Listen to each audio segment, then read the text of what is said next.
जितने भी ई श्रम कार्ड होल्डर्स हैं उनके लिए एक अहम तरीन जानकारी, अगर आपका राशन कार्ड अभी तक नहीं बना है तो आप नज़दीकी टीएसओ के पास जाकर अपना राशन कार्ड बनवा सकते हैं। साथ में आप नज़दीकी एएलसी ऑफिस में जाकर अपना राशन कार्ड बनवा सकते हैं। मेरे साथ इस वक्त लेबर कमिश्नर कश्मीर हैं चरणदीप सिंह जी, इनसे हम आज बातचीत करेंगे। जितने भी स्कीम्स लेबर डिपार्टमेंट की तरफ से चलाई जाती है या कौन कौन सी स्कीम्स जिनसे आप फ़ायदा उठा सकते हैं और जो आप लेबर डिपार्टमेंट के थ्रू ले सकते हैं। सर, आपका बहुत बहुत शुक्रिया, आज आपने कुपवारा का विज़िट किया। थोड़ा सा इस विज़िट के बारे में बताइए, और जो आपने कहा अभी ई श्रम कार्ड होल्डर्स जिनका राशन कार्ड अभी नहीं बना है वो किस तरीके से बना सकते हैं। देखिए, सबसे पहले तो आपका शुक्रिया, आपने जो अपील कर दी लोगों को जी। ई श्रम पोर्टल जो ministry of labour and employment का बनाया गया है जी। उस पे जो भी वर्कर है जिसकी आमदनी 15,000 या उससे कम है जी सर, उसकी रजिस्ट्रेशन होती है। और अब एक ऑनरेबल सुप्रीम कोर्ट की तरफ से डायरेक्शन है कि उनको इमीडिएटली जो भी वहाँ रजिस्ट्रेंट है जी सर, उनका राशन कार्ड इमीडिएटली बनाया जाए। जी। बहुत सारे एफर्ट्स हो रहे हैं, हर जो डिपार्टमेंट है, चाहे फूड सिविल सप्लाईज है या लेबर डिपार्टमेंट है या डिस्ट्रिक्ट एडमिनिस्ट्रेशन में जितने भी लोग हैं, सभी लोग कोशिश कर रहे हैं कि हम उन तक पहुंच पाएँ और उनको राशन कार्ड इमीडिएटली इशू कर पाएँ। लेकिन हमने देखा है कि कुछ पर्टिकुलर्स जो हैं, जो उनकी डिटेल्स हैं हमारे पास ई श्रम पोर्टल पे, वो सही नहीं है।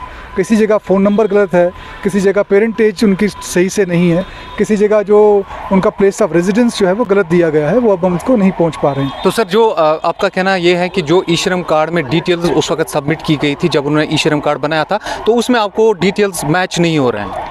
मैच नहीं, मतलब उधर जो डिटेल उन्होंने फिल की है वो गलत वो अभी इनकरेक्ट है। और ये भी है कि अगर 3-4 साल पहले का या रजिस्ट्रेशन है जी। तो उस समय उनके पास जो फ़ोन नंबर था, आज वो फ़ोन नंबर फंक्शनल नहीं है जी। तो हमारा अभी तो जो मोड ऑफ कम्युनिकेशन के साथ होना था वो फ़ोन से था।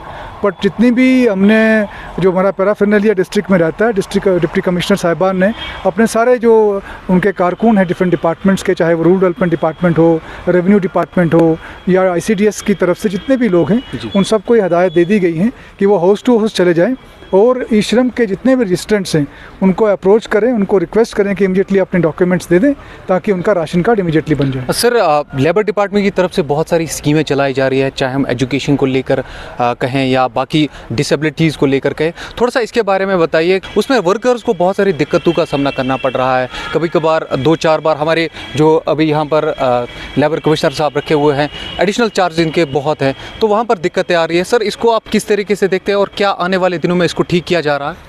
देखिए, सबसे पहले तो मैं आपको बताऊं कि एडिशनल चार्ज अब ख़त्म हो गया है जी। असिस्टेंट लेबर कमिश्नर कुपवाड़ा अब इंडिपेंडेंट रहेंगे जी। और अब कभी आपको लगता है कि उस समय कोई दुश्वारी आई होगी, अब वो नहीं आएगी जी।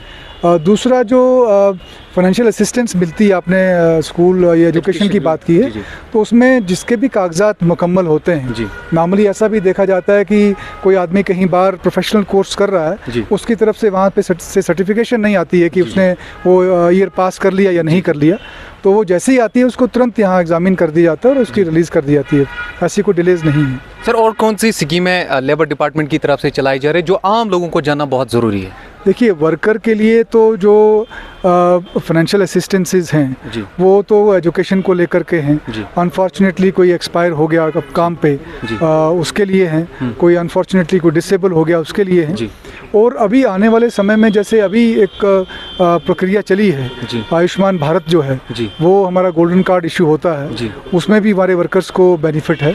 और आने वाले समय में जो ई श्रम पोर्टल पे जितने लोग रजिस्टर्ड हैं उनकी भी एक मैपिंग हो जाएगी डिफरेंट पोर्टल्स के साथ। और सभी स्कीम्स मुझे लगता है जो गवर्नमेंट ऑफ इंडिया की हैं और जो यूटी गवर्नमेंट की रहती हैं उनको उसका फ़ायदा मिलेगा। सर, वर्कर किसको हम कहेंगे? आमतौर पर कन्फ्यूजन हो जाता है और बहुत सारे लोगों को फिर वहाँ पर एडिट के लिए 2-4 बार फिर ऑफिस भी विजिट करना पड़ता है, हालांकि ऑनलाइन सारा प्रोसेस है।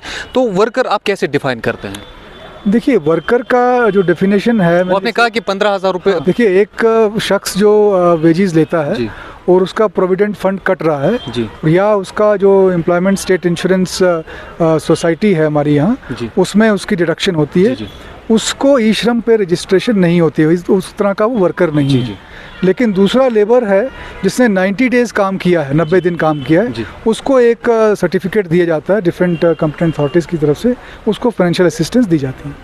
तो सर डिपार्टमेंट में स्टाफ की भी बहुत ज़्यादा किल्लत थी, अब उसको ठीक किया जा रहा है या और स्टाफ डिपार्टमेंट्स में बढ़ाया जा रहा है? क्योंकि जब हम यहाँ पर कुपवारा की बात करते हैं तो इस पूरे जो ALC ऑफिस है पूरे डिस्ट्रिक्ट को देखना पड़ता था, तो इसके लिए कुछ किया जा रहा है? देखिए, पहला जो मैंने कहा जो एक्शन लिया गया है, जो आपने बताया था कि कुपवाड़ा में एडिशनल चार्ज चल रहा था, अभी हमने इंडिपेंडेंट कर दिया है। ALC साहब इंडिपेंडेंट यहाँ बैठेंगे और बाकी जहाँ कहीं भी रिक्वायरमेंट होगी एडिशनल स्टाफ की, लेबर ऑफिस से लेबर इंस्पेक्टर की, उसको भी फुल कर दिया जाएगा। चलिए, बहुत बहुत शुक्रिया सर। बातचीत मेरे साथ कर रहे थे लेबर कमिश्नर जैंड के, जिन्होंने आज खुल के स्कीम्स के बारे में बताया। और जितने भी वर्कर्स हमें इस वक्त देख रहे हैं, अगर आपने अभी तक लेबर साइट पे अपनी रजिस्ट्रेशन नहीं की है तो आप अभी जाके कीजिए, और अगर आपने अभी तक ई-श्रम कार्ड नहीं बनाया है तो अपने नज़दीकी CSC सेंटर पे जाके अपना ई-श्रम कार्ड बनवाइए, उसके बाद में आप रजिस्ट्रेशन कर सकते हैं और आप गवर्नमेंट से चलाई जा रही बहुत सारी स्कीम्स का फ़ायदा भी उठा सकते हैं। बाकी न्यूज़ अपडेट्स के लिए बने रहे हमारे साथ। इरफान मलिक, कश्मीर क्राउन, कुपवारा।